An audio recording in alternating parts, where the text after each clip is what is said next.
Students, आज हम start करने जा रहे हैं बीएससी सेकेंड ईयर की book electronics and solid state device, जो हमारा है पेपर 3। ठीक है, BSc part second, BSc part second की बुक नंबर 3 यानी कि paper 3,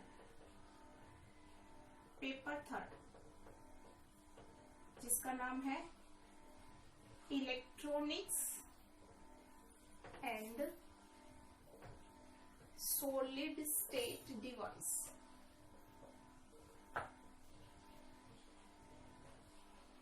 electronics and solid state device, ये आपके पास पेपर 3 है। 2 पेपर और हैं आपके। पेपर फर्स्ट आपका है थर्मोडायनेमिक्स एंड स्टैटिस्टिकल फिजिक्स, और पेपर सेकंड आपका है मैथमेटिकल फिजिक्स, और थर्ड आपके पास में है electronics and solid state device. ठीक है, बहुत ही इंटरेस्टिंग है। अगर आप इंटरेस्ट के साथ में पढ़ोगे तो बहुत मजा आएगा। ठीक है, तो जैसे कि आपको पता है इलेक्ट्रॉनिक्स का मतलब एक तरह से इलेक्ट्रॉनिक्स क्या होता है, फिजिक्स की ब्रांच है जिसमें इलेक्ट्रिकल पार्ट्स की स्टडी की जाती है। सेमीकंडक्टर, उससे बनी हुई जितने भी डिवाइसेस हैं उनकी हम स्टडी करते हैं। ठीक है, इसके अंदर हम सबसे पहले लेके चलेंगे जो इम्पोर्टेंट टॉपिक्स हैं उनको लेके चलेंगे। तो एक टॉपिक हम लेके चल रहे हैं, इसमें अपने पास में है इसका फर्स्ट यूनिट का पहला टॉपिक एक तरह से 4 टर्मिनल नेटवर्क। 4 टर्मिनल नेटवर्क हर बार इसमें से क्वेश्चन पूछा जाता है, वेरी वेरी इंपॉर्टेंट टॉपिक है। चतुर्थ टर्मिनल जाल। ठीक है, 4 टर्मिनल नेटवर्क में क्या होंगे, चतुर्थ टर्मिनल जाल एक तरह से इसको नाम बोलते हैं हिंदी में। तो नेटवर्क हमारा क्या होता है, देखो नेटवर्क बेसिकली क्या होता है, जो नेटवर्क इस तरीके से यहाँ पर ये नेटवर्क हमारे पास में, और ये नेटवर्क बनता कैसे है, बहुत सारे लूप जो हैं, एक लूप से मिलकर जो इलेक्ट्रिकल सर्किट बनता है उसको हम बोलते हैं नेटवर्क। किस तरीके से, जैसे आपने यहाँ पे ये सर्किट बनाया, इसमें अपने पास में रेजिस्टेंस लगे हुए हैं, कैपेसिटर लगा हुआ है, यहाँ इंडक्टर लगा हुआ है, यानी कि ऐसे, यानी कि एक आपके पास में बन गया ये वाला लूप, ऐसे दूसरा लूप बन गया, ऐसे और भी बन सकते हैं ये, यानी कि लूप से, यानी कि ये आपके पास में एक इलेक्ट्रिकल सर्किट बन गया है, इसमें एक से ज्यादा लूप है, तो इसको हम बोलते हैं नेटवर्क। ठीक है, और ये नेटवर्क भी आपके पास में 2 तरीके से होते हैं। एक होता है इसमें एक्टिव नेटवर्क, दूसरा होता है बेटा पैसिव नेटवर्क। तो एक्टिव नेटवर्क का मतलब क्या होता है, जिसके पास में खुद का एनर्जी सोर्स एग्जिस्ट हो, यानी कि खुद का वोल्टेज सोर्स हो या करंट सोर्स हो। और पैसिव नेटवर्क का क्या होता है कि जो काम करने के लिए दूसरों के ऊपर डिपेंड करता हो, वो होता है पैसिव नेटवर्क। मतलब इसके पास में खुद का वोल्टेज सोर्स या करंट सोर्स एग्जिस्ट नहीं करता है। ठीक है, तो नेटवर्क दो तरह के होते हैं। एक तो होता है एक्टिव यानी कि सक्रिय जाल, दूसरा होता है पैसिव यानी कि निष्क्रिय जाल। ठीक है, अब हम बात करते हैं 4 टर्मिनल नेटवर्क की। देखो 4 टर्मिनल नेटवर्क में क्या होते हैं, 4 पैरामीटर्स होते हैं। एक तरह से पैरामीटर्स मतलब आपके पास में 4 वेरिएबल्स होते हैं जिनके ऊपर ये नेटवर्क डिपेंड करेगा। 4 टर्मिनल नेटवर्क में 2 इनपुट के लिए होते हैं इसमें I1, और यहाँ ये होता है V1, ये है I2, और यहाँ आपके पास में V2। ठीक है, I1 निवेशी करंट है, निवेशी धारा है, निवेशी विभव, ये निर्गत विभव, निर्गत धारा। ठीक है, तो ये जो इसमें आपके पास में 4 वेरिएबल्स हैं, इनके कारण से इसको 4 टर्मिनल नेटवर्क बोलते हैं। इन 4 वेरिएबल्स के कारण से हम इसमें पैरामीटर्स डिफाइन करते हैं, जिसमें से हम यही 4 टर्मिनल नेटवर्क में उन पैरामीटर्स में से क्वेश्चन पुट किया जाता है। तो इसमें जो इन चारों आपके पास जो वेरिएबल्स है, इन वेरिएबल्स को डिफाइन करने के लिए हमारे पास में है पैरामीटर्स, यानी उन पैरामीटर्स को हम दिखाते हैं। अब पैरामीटर्स कौन कौन से हैं, एक आपके पास में पैरामीटर है जेड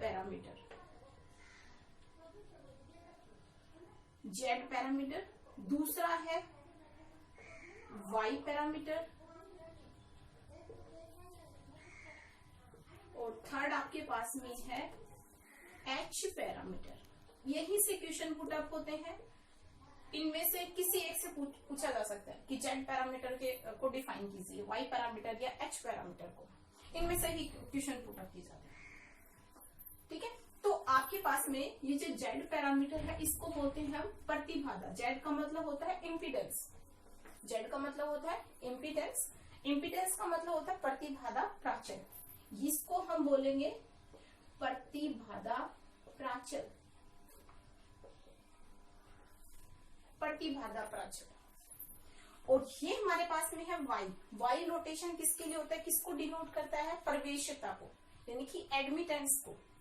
ठीक है, तो एडमिटेंस पैरामीटर, तो इसको हम बोलते हैं प्रवेश्यता, प्रवेश्यता प्राचल।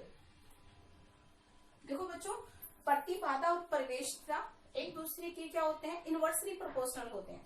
जैसे यहां देखो कि z इज इक्वल टू हमारे पास में होता है 1/y।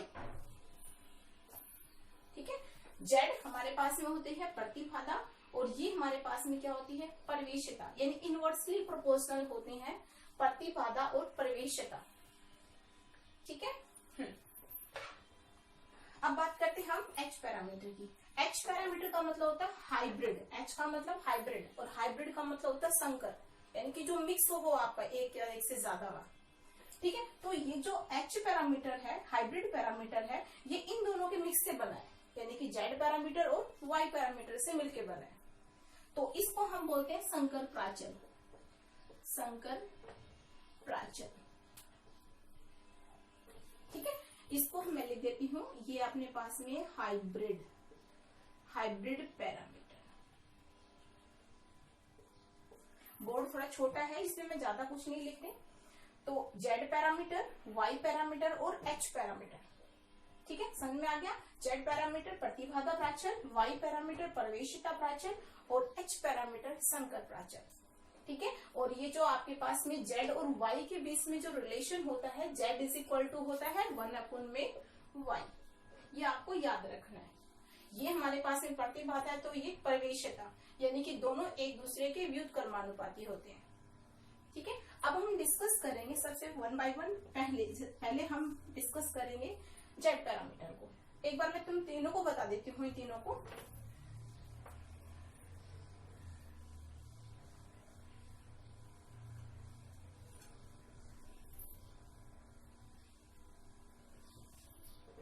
देखो, जेड पैरामीटर, अब हम इसको डिस्कस करते हैं।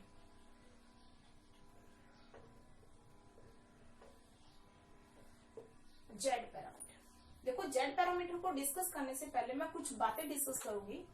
देखो यहां मैंने आपको बताया कि ये नेटवर्क होता है, क्या होता है हमारे पास में, नेटवर्क होता है। ये रिप्रेजेंट करते हैं इनपुट करंट को, ये इनपुट वोल्टेज को, ये आउटपुट करंट को, और ये हमारे पास में होता है आउटपुट वोल्टेज। निवेशी विभव, निवेशी धारा, निर्गत विभव, निर्गत धारा। यहां इनमें आपको याद रखना है, समझना है कि एक होता है input impedance, input resistance, input resistance. देखो इनपुट रेजिस्टेंस मतलब निवेशी प्रतिबाधा, निवेशी प्रतिरोध, निवेशी प्रतिरोध, निवेशी प्रतिरोध यानी कि RI, इनपुट रेजिस्टेंस इसको हम बोल रहे हैं। वो क्या होगा, V1/I1, यानी कि निवेशी विभव अपोन में निवेशी धारा, यानी कि V1/I1। तो इनपुट रेजिस्टेंस किसके बराबर हुआ, V1/I1 के बराबर। इसी तरीके से आपके पास में होगा output resistance,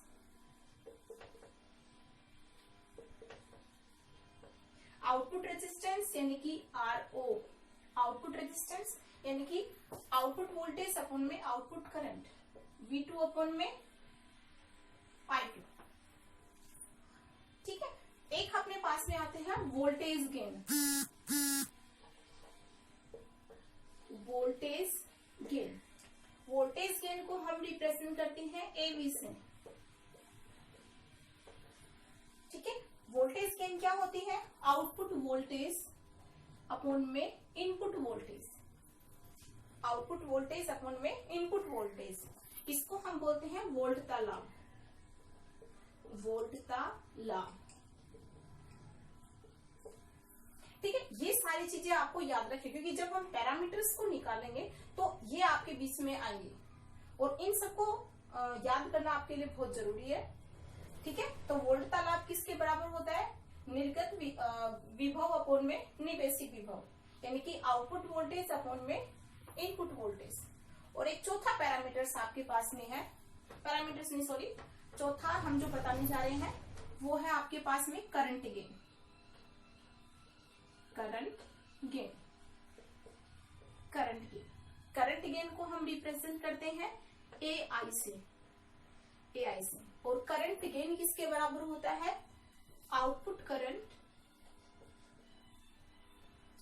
output current upon में input current, output current upon में इनपुट करंट। और आउटपुट करंट किसके बराबर था? I2 अपॉन में I1। ठीक है, ये सारी बातें आपको पता होनी चाहिए। इनपुट रेजिस्टेंस V1 अपॉन में I1, output resistance V2 upon में I2, voltage gain V2 upon में V1, current gain I2 upon में I1। एक और आता आपके पास में जिसको हम बोलते हैं ट्रांसफर इम्पीडेंस, अंतरित प्रतिबाधा जिसको हम बोलते हैं ट्रांसफर इम्पीडेंस, ट्रांसफर इम्पीडेंस, इसको बोलते हैं अंतरित प्रतिबाधा, अंतरित प्रतिबाधा। इसमें बच्चे सबसे ज्यादा कंफ्यूज होते हैं कि ये क्या होती है। तो बेटा इसको याद रखने का है तरीका कि जैसे मान लेते हैं कि VI अपॉन में I से, क्या है?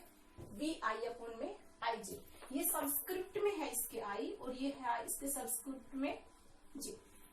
अब ये जो अंतरित प्रतिबाधा है, ये अग्र अंतरित प्रतिबाधा है या पश्च, वो डिपेंड करेगा यहाँ पर ये निर्गत विभव है या निवेशी विभव, ये निर्गत करंट है या निर्गत धारा है या निवेशी धारा। तो देखो यहाँ पर बता रही हूं मैं आपको कि I अगर नॉट इक्वल टू J है, I नॉट, यानी ये एक दूसरे के बराबर नहीं है तो क्या प्रतिबाधा ही, क्योंकि वोल्टेज अपॉन में करंट क्या होता है? प्रतिरोध होता है। ठीक है, वोल्टेज अपॉन में करंट प्रतिरोधी होगा। ठीक है, लेकिन अगर मान लो आपके पास में V2 अपॉन में I1 आ गया तो उस केस में क्या करोगे आप? है ना, V2 अपॉन में अगर I1 आ गया तो ये तो हमारे पास में क्या है? निर्गत विभव है और ये क्या है? निवेशी धारा है। तो इस केस में आप कौन सा प्रतिरोध बोलोगे? तो यहाँ बात आती है, इस केस में अपने पास में आती है अंतरित प्रतिबाधा की। ठीक है, मतलब यहाँ ये केस कब आता है? अंतरित प्रतिबाधा का जब I और J नॉट इक्वल टू हो, बराबर होते हैं। तो इसका मतलब क्या हुआ कि V1 अपॉन में I1 या फिर क्या होगा V2 अपॉन में I2।